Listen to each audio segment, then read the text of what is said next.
व्यक्ति हैं। कई व्यक्ति ऐसा नहीं कि हाँ जी, हाँ मुझे हुई तो है कुछ गड़बड़ लेकिन मैं कैसे बताऊँ, बाद में बताऊँगा। आप वो वाले व्यक्ति हैं, तो ट्रेडिंग और इन्वेस्टिंग में खुल के बताइए एक बार। पहला अपन चलते हैं यूएस के एग्जांपल पे लेते हैं, क्योंकि यूएस में ना मार्केट पहले इवॉल्व हो गया, तो हमारे पास एग्जांपल सबसे ज्यादा वहां से होंगे। तो एक व्यक्ति था, टाइम्स के मैगजीन पे उसको कहा गया कि ये है मास्टर ऑफ द यूनिवर्स, और ये फाइनेंस का एक बंदा, एक ट्रेडर है, ठीक है। ये बंदे को माना जाता है कि इस बंदे ने एक कंसेप्ट लेके आया था, जिसके बारे में मैं इसको बताते बताते आपको बताऊंगा। आपने ब्लैकमेल सुना होगा, लोग ब्लैकमेल करते एक दूसरे को, कभी ग्रीन मेल सुना है? ये व्यक्ति को पॉपुलराइज किया गया था क्योंकि ये ग्रीन मेल होता था इसके साथ। क्या था मैं बताता हूं। तो ये व्यक्ति था, अमेरिका में पैदा हुआ था, ये पढ़ने में काफी अच्छा था। तो पढ़ते पढ़ते इसको क्या होगा कि इसके घर वाले बोले कि यार पढ़ने में तो बहुत बढ़िया है। अभी गवर्नमेंट स्कूल में पढ़ता था कि घर वालों के पास पैसा नहीं था, तो उसके घर वालों ने बोला बेटा तू जैसे तैसे पढ़ ले यार, गरीबी है अपनी, तू उस तरह से उड़ जा। अब इसने बोला नहीं यार मैं तो फोड़ के बताऊंगा। उसने ना प्राइवेट स्कूल के स्कॉलरशिप वाली एग्जाम फोड़ दी, 70% स्कॉलरशिप।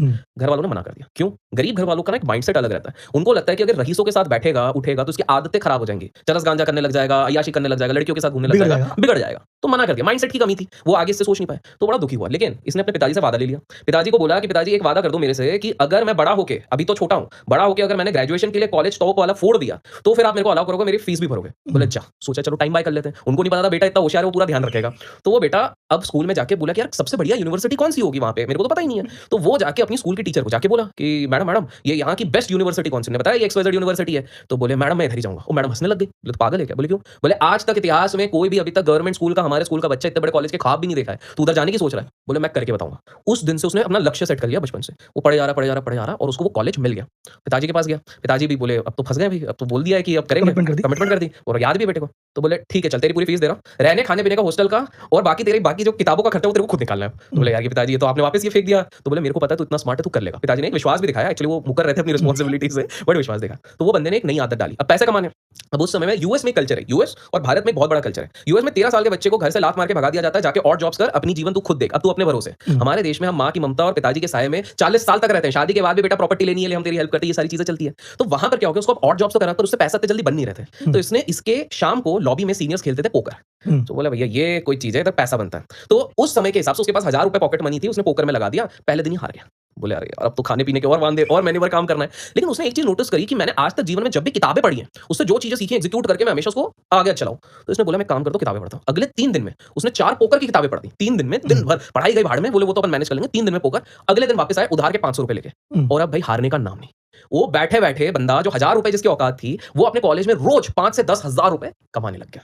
तो अब सेट है, खाना पीना तो छोड़ो, उसके अलग भी सेट है। अब उसने बोला पोकर में कुछ तो बात है भाई, इधर से ही अपन कुछ लाइन पकड़ते हैं। तो बोले क्या करें, और ये फिलोसफी पढ़ रहा था भाई, फाइनेंस का कोई सब्जेक्ट ही नहीं था। तो ये बोला यार मार्केट जैसा कुछ करा जा सकता है, लेकिन वेट अभी तो मम्मी का भी एक आएगा एंगल। माँ बोली कि बेटा तू मेडिकल में चले जा। जैसे भारत में होता ना, आप एक पत्थर फेंकोगे तो हर दूसरा बंदा या तो इंजीनियर या तो डॉक्टर निकलता था, वो वाला सीन यूएस में भी चल रहा था। या तो आप सिविल सर्विस टाइप का उधर का जो रहेगा उसमें जाओगे, या तो डॉक्टर बनोगे। तो मम्मी ने तो बोला भाई तू मास्टर कर ले, तू अच्छा पढ़ रहा है। वो भी बेचारा मम्मी की बात सुन लिया, बोले कर लेंगे।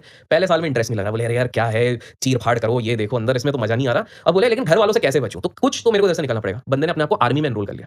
आर्मी में एनरोल इसलिए कर लिया क्योंकि आर्मी में अब घर वाले भी आके कुछ नहीं बोल सकते। वहां पर आया, काम किया, उधर से डिसिप्लिन डेवलप करी। तो उसने पोकर जो खेला उसको आ गया स्पेकुलेशन करना, और यहां पर आके डिसिप्लिन अब चले गया वॉल स्ट्रीट में। ये जिस व्यक्ति का मैं नाम बताने वाला हूं उसका नाम है कार्ल आइकन।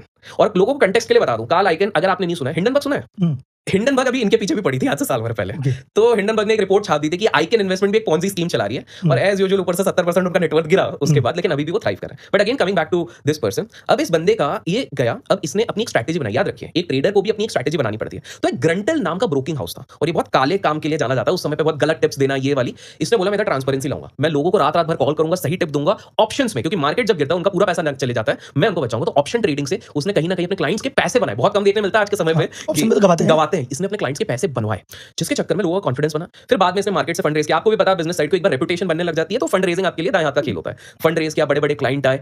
अब मैं बता दूं, इस बंदे ने वॉरेन बफेट सर का सीएजीआर का रिकॉर्ड ऑलरेडी तोड़ा हुआ है। तो जो लोग बोलते हैं सिर्फ वैल्यू इन्वेस्टिंग से तोड़ा जाता है, जाके आप सर्च करो कार्ल आइकन के पूरी स्ट्रैटेजी के बारे में। जिस साल में सब लोग नुकसान कर रहे थे 2008-2009 में, इस बंदे ने क्या किया था पता है? जब नेटफ्लिक्स आया था तो सबने बोला यार नेटफ्लिक्स नहीं चलेगा यार, ये तो खत्म हो जाएगा। नेटफ्लिक्स में इन्होंने करीब करीब, अगर मैं करोड़ के हिसाब से बात करूं, इन्होंने 700 करोड़ रुपए लगाए थे, और 14 महीने के अंदर 16,000 करोड़ रुपए उससे निकाले थे। तो आप समझो एक ही कंपनी से इस तरह से उनके काफी सारे, एक टैम्पिन करके कंपनी थी। अब आपने अगर एक मूवी देखी होगी, मैं आपके दर्शकों को बोलूंगा कमेंट्स में अगर बताया उन्होंने देखी, वॉल स्ट्रीट करके मूवी थी, जिसमें कि, और मैं नहीं देखी है तो जाके आप देखो, पुरानी वाली जो सबसे पहला पार्ट था, उसमें मार्क डॉगलस था। वो एक डायलॉग बोलता है, greed for the lack of better word is good, and इस तरह के काफी डायलॉग्स बोले उन्होंने मार्क डॉगलस ने, ठीक है। तो वो ये मार्क डॉगलस जो कैरेक्टर पोर्ट्रे कर रहा था, वो थोड़ा बहुत इनसे इंस्पायर्ड था। वो रोग ट्रेडर था, टेक ओवर कर लेता है, परफेक्ट, वही हॉस्टाइल टेक ओवर। तो ये कार्ल आइकन सब हॉस्टाइल। अब आते हैं उस वर्ड पे, मैंने आपको बोला था कि एक ग्रीन मेल होता है। तो क्या हो गया, लोग थर थर कांपने लग गए, क्योंकि ये देखो इन्वेस्टर क्या होता है, वो होल्ड करके रखेगा। ये होल्ड तो करता नहीं, इसका मन करेगा 3 महीने में निकाल के निकल जाएगा, 4 महीने में निकल जाएगा, ऑप्शंस भी करेगा, सब कर रहा है। तो लोगों को ना प्रमोटर लोगों की फटने लग गई थी, बड़े बड़े डिज्नी जैसे लोगों की भी हालत टाइट होती थी। तो ये क्या करते थे, अगर जैसे पता लगता था कि ये बंदा आ रहा है भैया हमारी कंपनी के पीछे, प्रमोटर सबसे पहले इसको कॉल करते थे, बोलते थे भाई तू ये 100 करोड़ ले, 200 करोड़ ले, हमारा पीछा छोड़, साथ में हम तेरे को 10 कॉम्पिटिटर की लिस्ट देख रहे हैं, क्योंकि हम तो कॉम्पिटिटर्स को एनालाइज करते रहते हैं, इनमें बहुत झोल झपाटे, तो इनके पीछे पड़ जा। मतलब ग्रीन मेल ये होता है हम पैसे भी दे रहे हैं और तेरे को 10 और 10 लीड। तो इनने ऐसा खौफ बना के, इनका एक बहुत बड़ा एक क्लैश हुआ था। इनका क्लैश हुआ था उस ट्रेडर से जिसने कोरोना के टाइम पे एक ही ट्रेड से एक महीने में 16,000 करोड़ बनाए थे, इसने भी, और ये था बिल एक्मैन। बिल एक्मैन बहुत फेमस एक ट्रेडर है, आप लोगों को जाके स्टडी करना चाहिए। ये बंदे का कंट्रोवर्सी क्या हो गया था कि बेसिकली ये काल आइकन हो गया और बिल आइकन हो गया। बिल एक्मैन, तो बिल एक्मैन जब बच्चा था, मतलब बच्चा था 25-26 साल का, नया नया शुरू हो रहा था, तो उस समय पे बिल एक्मैन ने अपना एक फंड हाउस बनाया था और एक स्मॉल कैप स्टॉक एक्वायर कर रहा था। अब उसको पता था ये वैल्यू इन्वेस्टिंग है, क्योंकि bill Ackman Warren Buffett sir का चेला भक्त एकदम, कि भाई सर जो बोले वैसे। जैसे आपने देखा होगा एक कल्ट होता है वॉरेन बफेट, जैसे रामदेव सर जिनका आपने रिसेंट, वो भी वॉरेन बफेट सर के बहुत बड़े बहुत सारे वक्त, मतलब ऐसे मैं वैल्यू इन्वेस्टिंग करने वाले जितने भी लोग हैं 10 में से अगर मैं बात करूंगा 7 लोग वॉरेन बफेट की स्ट्रेटजी को फॉलो करते हैं। 90% तो करते ही हैं, वो 1-2% अपना लगाते होंगे, बाकी जो कोर है उनका वो वॉरेन बफेट। और दो चीजें हमेशा वॉरेन बफेट सर के फैन बोलते हैं, एक तो हम उनके लेटर्स हमेशा पढ़ते हैं और दूसरा बर्कशायर हैथवे की हम उसमें एजीएम में जाने की हमेशा इच्छा रखते हैं, करेक्ट। सो ये भी वही है बिल एक्मैन। तो बिल एक्मैन ने ले लिया। अब उसी टाइम पे जब काल आइकन थोड़ा बड़ा था तो उसकी नजर पड़ी उसी स्मॉल कैप पे, तो स्मॉल कैप मिड कैप बन चुका था। तो उसने काल आइकन ने इसको बोला कि भाई एक काम कर, अभी जो भाव चल रहा है उस पे 10% ऊपर ले और मेरे को दे दे, मैं निकल जाऊंगा। बिल एक्मैन ने बोला एक शर्त पे कि भाई आगे चल के जब ये मेरे को पता है यहाँ से 3 गुना होगा, जब 3 गुना होगा तो 3 गुना के जब तुम एग्जिट करोगे तो 50% प्रॉफिट मेरे साथ शेयरिंग होनी चाहिए, तभी मैं इस शर्त पे छोड़ रहा हूँ। इसने बोला हाँ ठीक है, बाद में मुकर गया था। तो तब से ये गुस्सा एक चल रहा था, लेकिन बिल एक्मैन ने कोर्ट में खदेड़ लिया और कोर्ट में बिल एक्मैन जीत गया। तो काल आइकन दिल पे लेके बैठा था एक मौके का, और मौका मिला। हर्बल लाइफ सुना है, हर्बल लाइफ के सप्लीमेंट और ये सारी चीजें। अब हर्बल लाइफ को बिल एक्मैन ने शॉर्ट पोजीशन बनाना शुरू किया। जिन लोगों को नहीं पता, शॉर्ट मतलब आप पहले बेचते हो और सस्ते में खरीदते हो। ये शॉर्ट पे शॉर्ट, शॉर्ट पे शॉर्ट, और पब्लिकली अब आने लग गए। पब्लिकली आके बिल एक्मैन बोलने लग गया कि भाई हर्बल लाइफ पॉन्जी है, सबसे बड़ा स्कैम है, प्रोडक्ट में कोई दम नहीं है, तुम लोगों का कद्दू कट रहा है, तुम लोग सब मर जाओगे ये सब प्रोडक्ट्स खा के, ओपनली बोलने लग गया। अब जब एक इन्वेस्टर, वो तब तक थोड़ा बड़ा हो गया था, जब बोलता है ना तो लोग थोड़े से हो जाते हैं। अब रिटेल आदमी तो पहले भाग जाता है, तो रिटेल तो बेच रहा है, मार्केट में सेंटीमेंट खराब हो रहा है, तो लोगों का दिमाग खराब हो रहा है, यार ये बिल एक्मैन क्या चीजें बोले जा रहा है। काल आइकन को मौका मिला। काल आइकन ने पीछे से 3 बड़े इन्वेस्टर्स को फोन लगाया, बोले अपन पॉजिटिव पीआर करेंगे, अपन लगा के खरीदेंगे, ये तू बेच। और अकेला वो नहीं लड़ेगा, वो तीन को साथ में लेके आया। शायद जिम रॉजर्स को भी लाया था, उनका भी एक मेरे को याद दिलाएगा जिम रॉजर्स का एक छोटा सा किस्सा मैं आपको बताऊंगा, कितने स्मार्टली सोचते हैं बड़े लोग। तो ये दे धनाधन खरीदने लग गए। अब बिल एक्मैन परेशान, बोले यार मैं बेच रहा हूं, कोई खरीद रहा है, ये क्या सीन हो रहा है। टीवी के इतिहास में सबसे बड़ा फाइट आज तक किसी इन्वेस्टर ने, ये 2 ट्रेडर ने किया, इतिहास का सबसे बड़ा फाइट है। आप जाके चेक करो, यूट्यूब पे आपको मिल जाएगा इनका वीडियो। दिन भर आके आप सोचो लाइव बिजनेस चैनल पे दोनों लड़े जा रहे हैं, ट्रेडर लड़ रहे हैं कि ये बोल रहा है कि भाई मेरा ये सही है, दूसरा अपना फिलॉसफी झाड़ रहा है, ये वो करके। इसमें बिल एक्मैन हार गया, क्योंकि कुछ भी करने का ईगो हर्ट नहीं, 4 के आगे तो क्या होगा। तो यहां पर आटा। तो मॉरल ऑफ द स्टोरी यहां पर मैं आगे अगर पुश फॉरवर्ड करता हूं, बताने का तो मैं बहुत बता सकता हूं, बट काल आइकन वो बंदा है जिसने 30% का सीएजीआर कंसिस्टेंटली मेंटेन किया। That is number 1। एक स्टॉक पे उसने 1600%, 1500% बनाया है, शॉर्ट से बना है, ऑप्शन से बना है। तो पहला एग्जांपल तो हमारे पास हो गया काल आइकन। एक दूसरा छोटा सा और एक एग्जांपल देता हूं, पहले 2 ट्रेडर का दे रहा हूं ताकि आपको फिर इन्वेस्टर का समझ में आए। एक और बंदा था, मैथ्स का जीनियस था, एमआईटी में प्रोफेसर था, पुणे वाले की बात नहीं कर रहा हूं, मैसेचुसेट्स वो वाला, ठीक है, मतलब पुणे वाला अच्छा है बट बोला नहीं जाता, वही हुआ है। तो वो वहां से बड़ा है, क्वांट का जीनियस है बंदा। तो वो बंदा एक दिन घर पे पिज्जा मंगाया, ठीक है। अब पिज्जा मंगाते, प्रोफेसर है जब तक, तो उसको ये रियलाइज होता है कि यार ये नौकरी करते करते ना मैं सिर्फ पिज्जा ही खिला सकता हूं घर वालों को, पिज्जा की दुकान नहीं खरीद सकता हूं, कि ऐसा नहीं कि फिर रोज रोज हमारे घर पे पिज्जा है, क्या किया जाए।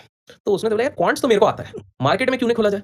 तो वो बंदा बोला मैं क्वांट का दिमाग लगाऊंगा और मार्केट में मैं कूद जाऊंगा। वो मार्केट में आया और मार्केट में उसने अपनी क्वांटिफाइबल स्ट्रैटेजीज बनाई। पैटर्न हम लोग एनालाइज करते हैं, वो पैटर्न बनने से पहले उसका क्वांट पकड़ लेता है। और उसने 50 साल की उम्र के बाद अपना फॉर्मल करियर चालू किया शेयर बाजार में। और वो कोई और नहीं, वो जिम साइमंस था, लेट जिम साइमंस। अनफॉर्चुनेटली अभी कुछ दिन पहले उनका देहांत हुआ इन लेट 80s। उस बंदे ने भी वॉरेन बफेट सर का इन्वेस्टिंग का रिकॉर्ड तोड़ा है। लेकिन कुछ लोग कहेंगे कि यार तुम बोल रहे हो कि जिम साइमंस जैसा बंदा वॉरेन बफेट सर से बेटर है, तो उनसे ज्यादा पैसा क्यों नहीं कमाए। क्योंकि ट्रेडर्स को एक चीज हमेशा पता होनी चाहिए कि एक लिमिटेशन होती है, एक अमाउंट के बाद आप उसको कंपाउंड नहीं कर सकते, आपको बेस कैपिटल सेम रखना पड़ता है। उस बंदे ने अपने मेन जो उसका मेन फंड था उस पर डिसाइड कर लिया था $10 बिलियन से ज्यादा अब मैं नया फंड नहीं उठाऊंगा, क्योंकि उसका कंफर्ट लेवल वो था। इन्वेस्टिंग में क्या होता है, मल्टीपल जगहों पे लगा लगा के अपने एक्सपोजर बढ़ा सकते हो, डाइवर्सिफाई करके। यहां पर आप काफी ज्यादा लिमिट रहते हो। तो जिम साइमंस एक और एग्जांपल था। लेकिन अब मैं आता हूं आपके सवाल पे कि भाई ट्रेडर आपका मतलब ट्रेडर है ना। अब सुनो, जिम साइमंस जिसने इतना सीएजीआर निकाला, वो top of the top trader है। वो